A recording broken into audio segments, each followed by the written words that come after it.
One more thing before we jump into the material, and I want to reiterate this. Each of the sections in here are going to introduce a different concept. At the end of each section, you'll have exercises you can use, sample files that I'm going to provide for you, and a quiz. Make sure you download the exercise files and follow along. Practice these concepts.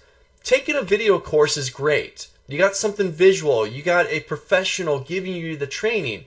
But it's not until you really start to apply the concepts on your own that it starts to sink in.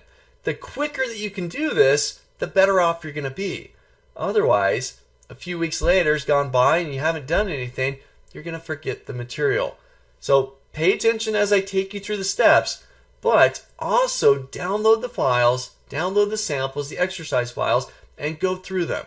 Maybe even grab a buddy, pull somebody over and say, hey, we're going to learn Excel together. Jump into these exercise files and put your heads together.